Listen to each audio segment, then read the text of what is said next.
Ram Hare Hare Hare Hear Krishna me? Hare Krishna Krishna Krishna Hare Hare Hare Ram Ram Ram Ram Hare Hare Hare Krishna Krishna Krishna Hare Hare Hare Ram Ram Ram Ram Hare Hare Krishna Krishna Krishna Hare Hare Hare Ram Ram Ram Hare Hare. Hare Krishna. Om Namo Bhagavate Vasudevaya. Om Namo Bhagavate Vasudevaya. Om Namo Bhagavate Vasudevaya. मम ज्ञानतिमिरन्धस्य ज्ञानाञ्जनशलाकया चक्षुरुन्मिलितं येन तस्मै श्रीगुरवे नमः। नमो विष्णुपादाय कृष्णपृष्ठाय भूतले श्रीमते भक्तिवेदान्त स्वामीति नामिने। नमस्ते सरस्वती देवे गौरवाणी प्रचारिणे निर्विशेषा शून्यवादी पाश्चात्यदेशतारिणे। मुखं करोति वाचालं पङ्गं लङ्घयते गिरिं यत्कृपातमहं वन्दे श्रीगुरो दीनतारिणम्। हरे Krishna. So, continue our discussion in yesterday.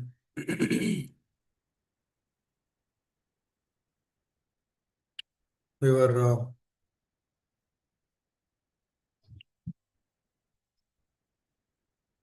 trying to discuss about how the Lord and his devotees reciprocate. How do they go about through their lives? What kind of desires they cultivate? Might be through the example of Bali Maharaj or Prahlad Maharaj. Their whole idea is always trying to see whether the Lord is pleased through this action or not. The action might be taking care of the children or doing a job. But what is the intent and what is the output of it? Why am I doing? What is the core of my heart? If that is taken care, then everything is taken care, which we've seen through yesterday.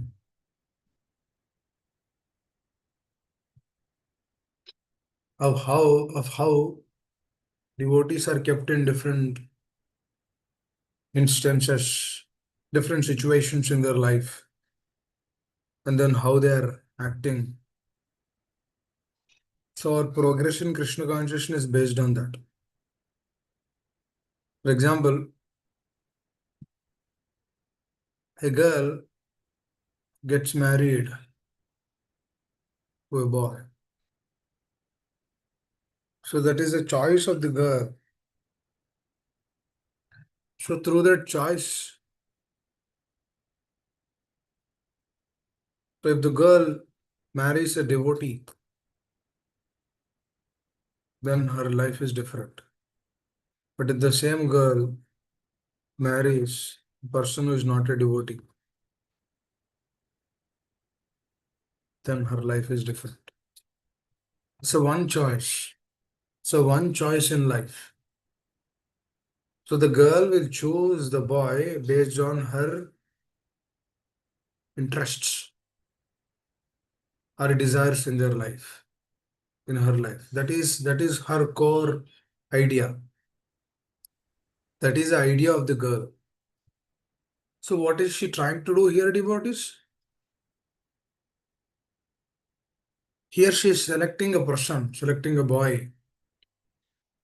Now through that selection, her entire life has been orchestrated.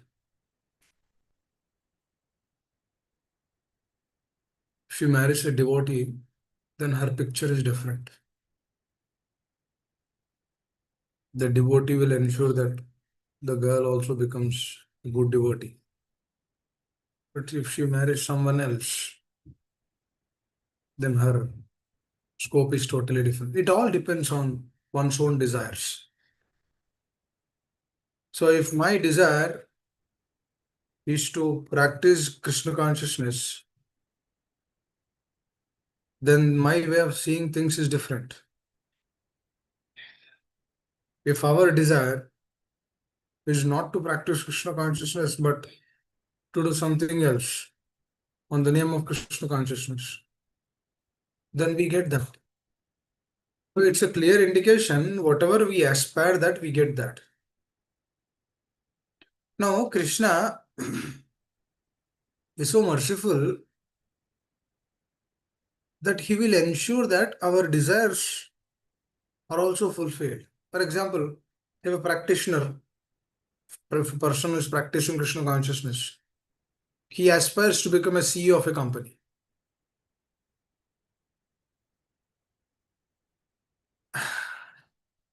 Now, on one side is practicing, on the other side is also aspiring to become a big man in this world. So that is no doubt mixed devotion, but Krishna will fulfill that desire also. We try to understand. The Lord is so merciful that he gives or he fulfills everything. We might not have, we might not know what's happening, but whatever we desire, he is fulfilling those things. So that's why a devotee should be very careful with what desires he is asking. Now, here another interesting aspect is when the Lord is fulfilling those desires, through those desires, when those desires are coming, the faith on the Lord is also increasing, no doubt. But the problem is the real boat, we are missing out in the real boat, missing out on the real thing which really gives happiness to the heart. What is that? Krishna consciousness. See, I was talking to another devotee. He was actually sharing me this. Probably it is very difficult. I had to work 8 hours and also practice Krishna consciousness. It's becoming difficult. Now I said, you've been kept in that situation. Now you have to accept that. Do you have a plan to come out of it? No, that is, see, when you are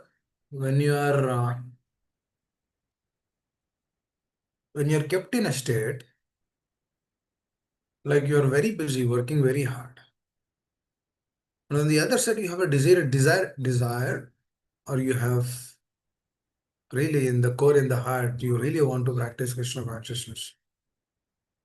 Because it takes nice association. Because we both take association at the same place. So he's sharing me, Prabhu, this is getting little difficult. I said, that is good for you. See, if there are difficulties in Krishna consciousness, that is actually good for the person who's been feeling that yes, it is really difficult. Yes, it is good for us. Because, for example, a simple thing, dear devotees. I'll give a practical example. Let's say if our kidneys are working properly, then one will pass urine and stool very naturally. Doesn't have to put any effort. But if there is a problem in the kidneys, the person has to go through dialysis. Dialysis is not an ordinary thing. Once, at least twice a week, 3 times a week, he should go through dialysis.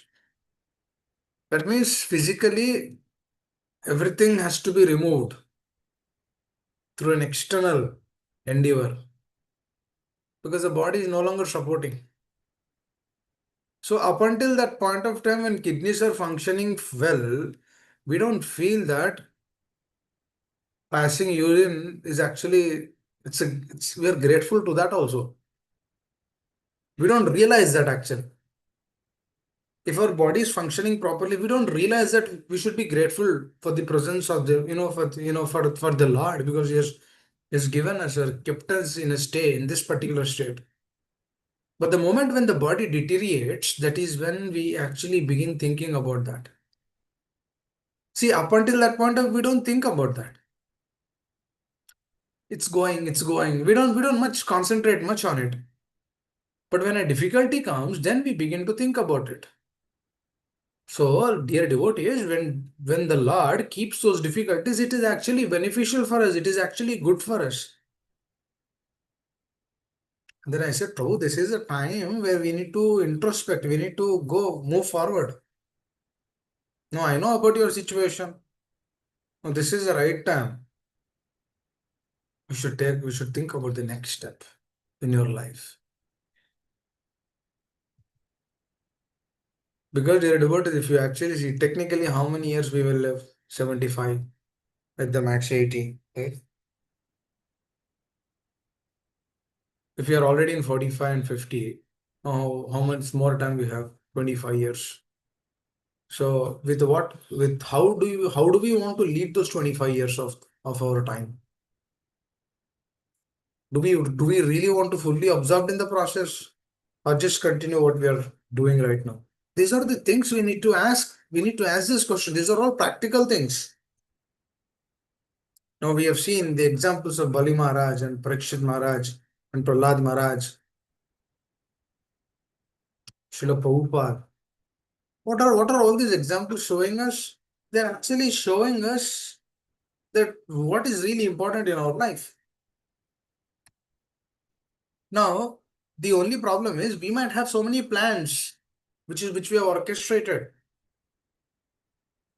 But when a difficulty comes, all plans we keep it aside and then we focus on the difficulty. Is it not true? It is true. Do we really have to wait for those difficulties in our life to come? Or don't we aspire for really doing or moving to that next plane or next steps in our life? That we need to think. It all depends on your desire. The advancement in Krishna consciousness depends on the sadhaka's desire. Because Krishna is always available. Krishna is available at this moment also. So when we aspire for that state, then Krishna will fulfill that also. So that is why it is recommended what desires we are cultivating is very, very important. And actually working on them. Yesterday we have seen Bali Maharaj, his desire, his desire was not to rule his kingdom. Please try to understand here. He was being trained by Prahlad Maharaj because he is grandson of Prahlad Maharaj. So he's been trained by him. So he has the clarity what has to be done at the right time. So that is the right time for him. Now what he did? He immediately jumped onto that. And then he perfected his life. And then his name is there. We discuss about him even now. Why? He made that one right choice. But to make that one right choice, entire life he was Krishna conscious. Please try to understand. Otherwise, those right choices will not happen in one's life. So things we might see, we might have seen, oh, this person has taken this decision. No, no, there is so much behind in that concept. There's a lot happening in the background for that to happen, for that to manifest. So I was talking to about the devotee, right? The devotee, if he was not hearing since few years every day, he wouldn't have get that consciousness for sure.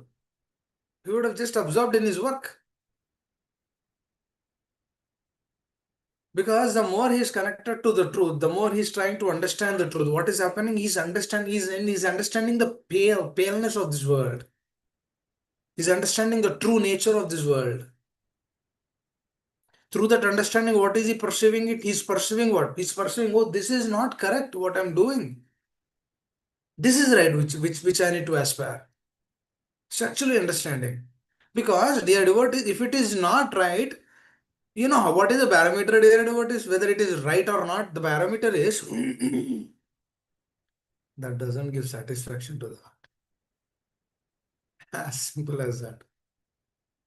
Anything in this world doesn't give satisfaction. Why people come to Krishna consciousness? because they feel that somehow here I am sheltered or protected. They feel that. So they come. So they take association. That's when we hear from a Vaishnava, when we try to understand, and then we do what they say, oh, that's the perfection in our life. The only problem is when we don't do, when we go away from them, when we don't stay closer to them. Staying closer to them means what? Expressing our heart to them. Oh, this is what my desire is. What should I do in this moment? This is what I'm thinking. What should I do? My desire is to get a citizenship. Is that good for me? What should I do? Should I aspire for that or should I aspire for pure devotion? What should I do? Because there's always this check the idea what is. Because, for example, to get citizenship, it might take 5 years. That means 5 years, what happened in our life? 5 years gone. Simply for a citizenship, we aspired for that. So that's a desire. Is it not a desire? It is a desire actually. Then what is happening? Our life, valuable human form of life is wasted.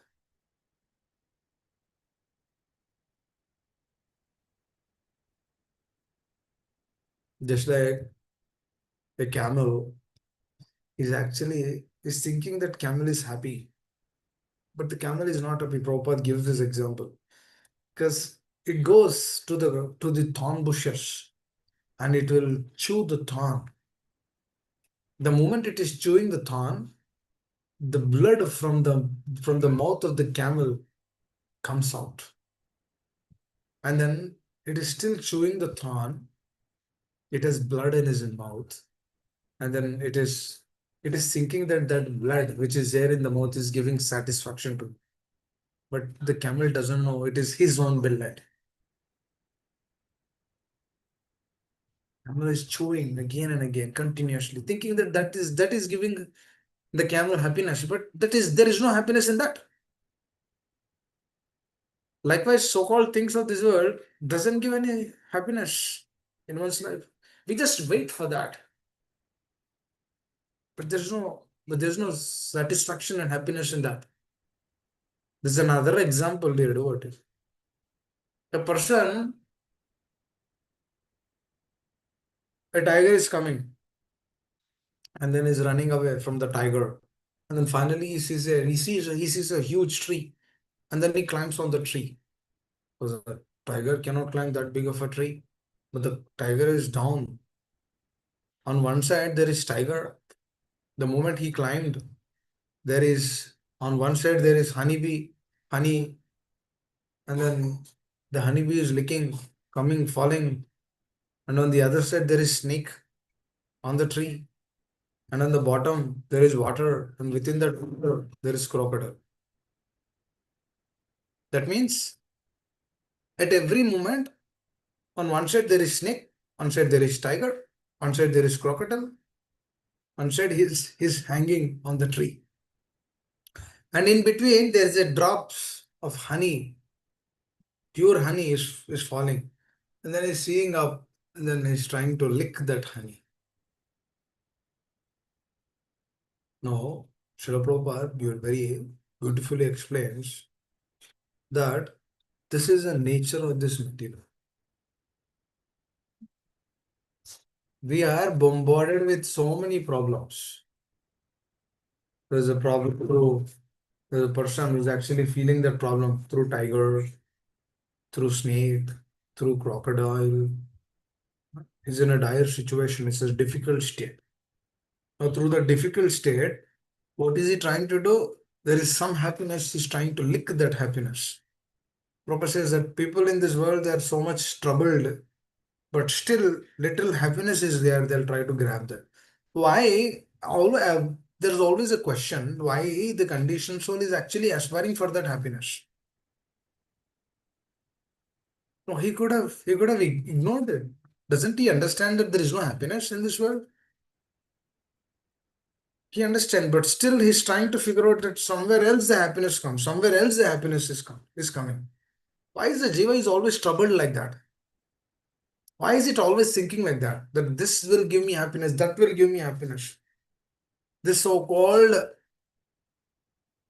family enjoyment will give happiness. Why is Jiva is always thinking like that? Why is he thinking that this home will give me happiness, that job will give me happiness, advancement, promotion will give me happiness? Why is he always thinking like that? Because the Jiva doesn't get happiness anywhere. To the present thing, what the Jiva is having, Jiva doesn't get happiness through that because he's away from the real truth. But the moment Jiva connects to the real essence, then only he'll get happiness. That means what he has to do, he has to change his desires. He has to change the way to perceive happiness has to be changed. He cannot remain in that state. His consciousness has to be changed. His way of seeing this world has to be changed. Until that point of time, it's a struggle for the jiva in this world. It doesn't matter where he is, what he is doing, how he is doing. Doesn't matter. Doesn't matter. He will never get happiness in this world. But the problem is he thinks that he is getting happiness in this world. That is the greatest. Everyone in this world, you see, everyone is trying to get happiness, independent of the Lord. There is no happiness here.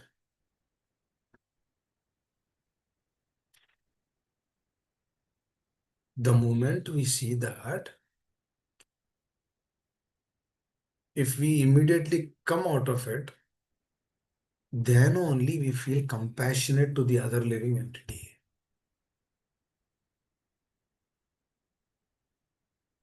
Otherwise, we will not feel compassionate to the other living entity. For example, I'll give another example. For example, if I have something, just an example, and you do not have that, what will I do if I'm your friend? I'll tell you, oh, Prabhu, take this is good for you.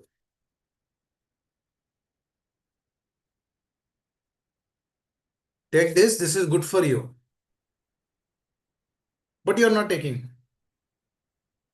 Again, I'm telling, Prabhu, ये अच्छा नहीं है आपको, ये लो, this is good for you. Still you're not taking. Then what I will feel compassionate towards you. I will pray to the Lord, oh my dear Lord, please help. This person does not understand it. He's thinking that this is giving happiness, but he will not get happiness through that. The Shastra is telling, the Shastra is continuously telling, one second.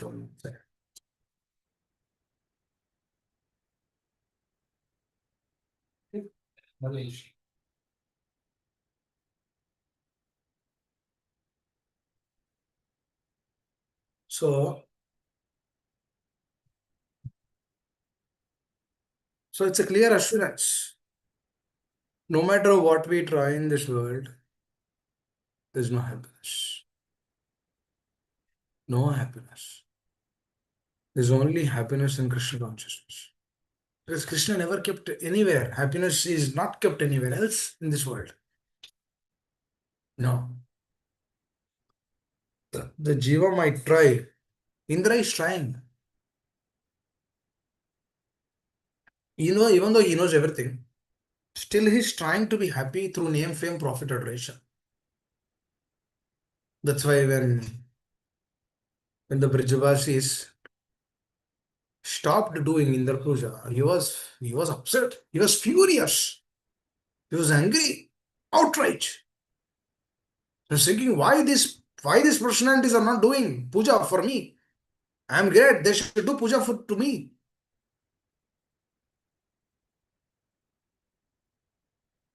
He showered rain, torrential rain for continuously for 7 days. Now he was thinking that he's a controller.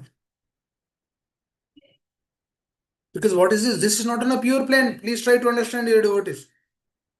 We will never see pure devotees doing this ever in their life. We will never see our acharyas doing this. Do we ever see Narottam Thakur, Bhaktivinoda Thakur Maharaj manifesting these kind of things? No. Their life and soul is Krishna. Their life and soul is to please their spiritual master. That's it. Their life and soul is that. When that becomes one's life and soul, then this will never manifest in one's consciousness. So likewise, when the desires are changed to more and more, then we feel that until that point of time, we cannot aspire.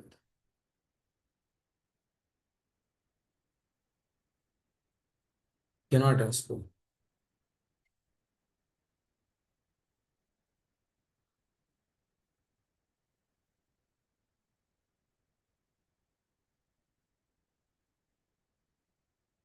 I'm so sorry, dear devotees. I have to stop here. I think there is some issue. Hare Krishna. I'll stop here. Thank you all very much. Shira Prabhupada ki jai. Hare Krishna.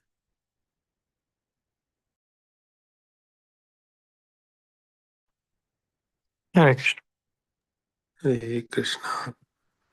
Dandavad Pranam, dear devotees. Today is the very auspicious day of the last day of Kartik month called Kartik Purnima.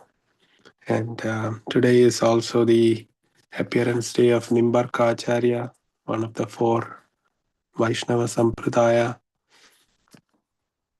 So, and then today is also the Tulsi Salagram Shila Vivah. So, very auspicious day. So let's sing a bhajan to worship Srimati Tulsi Maharani Vranda Devi.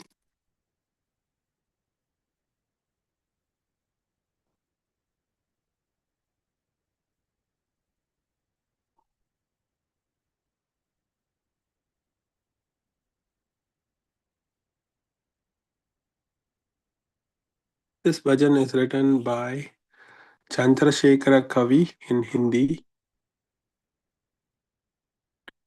Namo Namah Tulasi Maharani, Namo Namah Tulasi Maharani Vrinde Maharani, Namo Namah Vrinde Maharani, Namo Namah.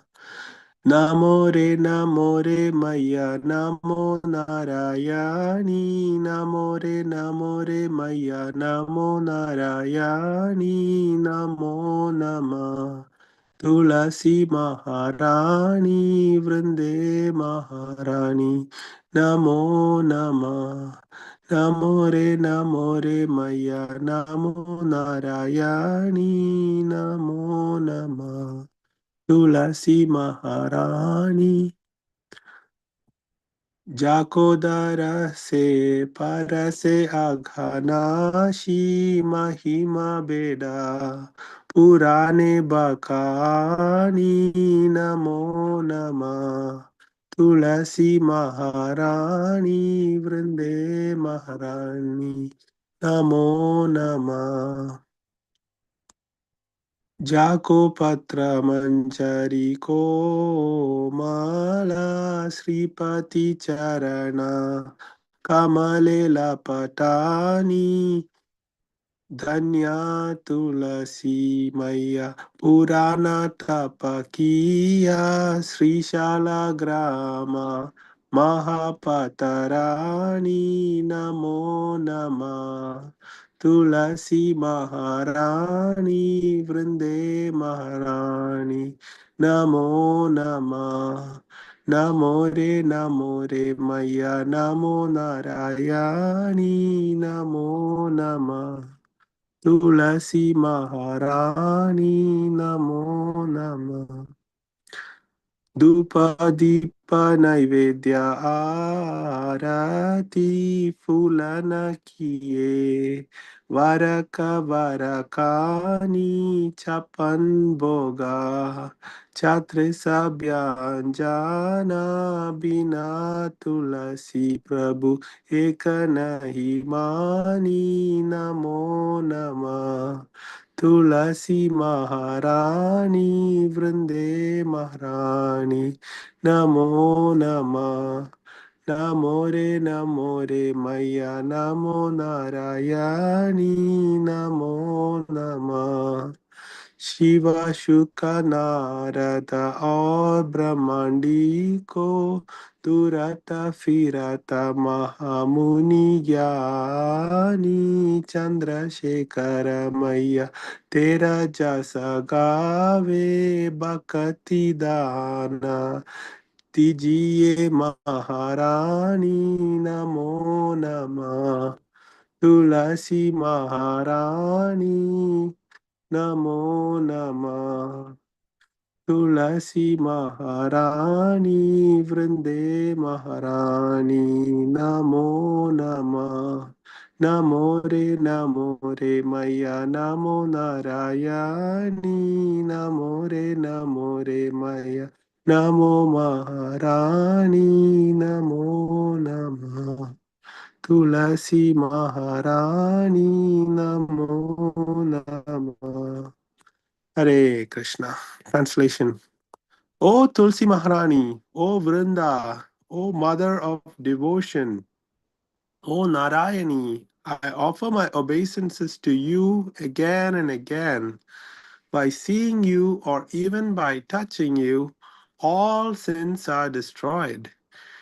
Your glories are described in the Vedas and Puranas. Your leaves and soft manjaris are entwined at the lotus feet of Narayana, the Lord of Lakshmi. O blessed Mother Tulsi, your performed successful austerities and have thus become the chief consort and queen of Sri Shalagram Shila. You gladden and shower your rain of mercy upon one who offers you some incense, a ghee lamp, naivedya, and arati. The Lord does not care for even one of 56 varieties of cooked food or 36 different curries offered without tulsi leaves. Lord Shiva, Sukadev Goswami, Devarishi Narada, and all the Gyanis and great Munis headed by Lord Brahma are circumambulating you, O Mother, O Maharani. Chandrasekhara thus sings your glories. Please bestow upon him the gift of pure devotion. Hare Krishna. Thank you very much for the opportunity to share this bhajan to worship Tulsi Maharani on the Tulsi Salagram Vivah Day and the last day of Kartik. Wishing all of you a very, very happy Kartik Purnima. And thank you so much. Now, is Karina Mataji on the call to recite Prem Bani prayers today?